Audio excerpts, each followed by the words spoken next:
Bonjour, fidèles internautes. Sans plus tarder, allons dans Jean chapitre 9, les versets 1 à 5. Je vais lire au nom de l'Éternel. Jésus vit en passant un homme aveugle de naissance. Ses disciples lui posèrent cette question. Maître, qui a péché, cet homme ou ses parents, pour qu'il soit né aveugle?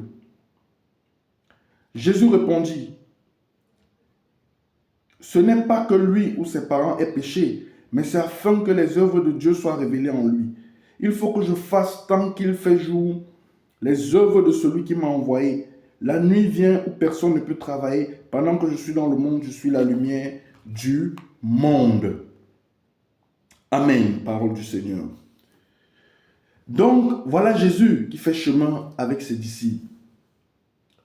Et il croise un homme aveugle sur le chemin de naissance. Les disciples de Jésus lui posent la question, Seigneur, qui a péché? Est-ce cet homme ou ses parents? Parce que les péchés des parents retombaient aussi sur les enfants. Jésus dit non, c'est afin que les œuvres de Dieu se révèlent en lui. Et c'est ce sur quoi j'aimerais attirer notre attention. L'intensité aussi des difficultés que vous rencontrez chez frères et sœurs, l'intensité de vos problèmes, c'est aussi parce que derrière, il se cache une plus grande gloire.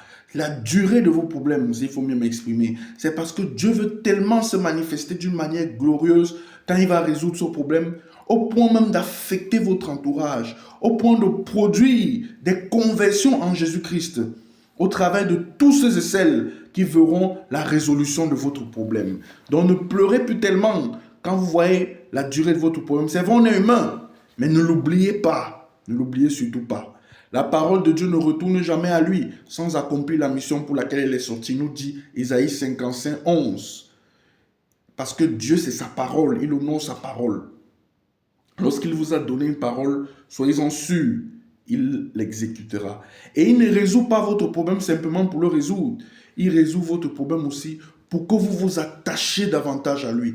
Pour que vous sachiez que c'est le seul maître de toutes choses. Pour que vous sachiez que c'est lui le seul véritable secours et il n'y en a pas d'autre. Dieu est aussi un Dieu omnipotent, c'est-à-dire tout-puissant. C'est aussi un Dieu omniscient, c'est-à-dire qui sait toutes choses. Parce qu'il est Dieu, il est éternel. Sa puissance n'a aucune limite. Vous savez, il m'arrive souvent de regarder l'actualité et je tombe souvent sur plusieurs titres. Vous savez, nous regardons l'actualité pour nous informer tout le temps. C'est comme ça que j'étais tombé sur ce titre. Au Muro, ils assemblent la future fusée d'Ariane Group qui va concurrencer les Américains. Ce qui m'a frappé ici, c'est ce terme « concurrencer les Américains ». Et ça m'a poussé à penser à ceci. Dans le combat que nous menons, nous sommes du côté de la victoire. Parce que notre Dieu, le Seigneur Jésus-Christ, a déjà vaincu Satan. Il ne cherche pas à le concurrencer, mais il a déjà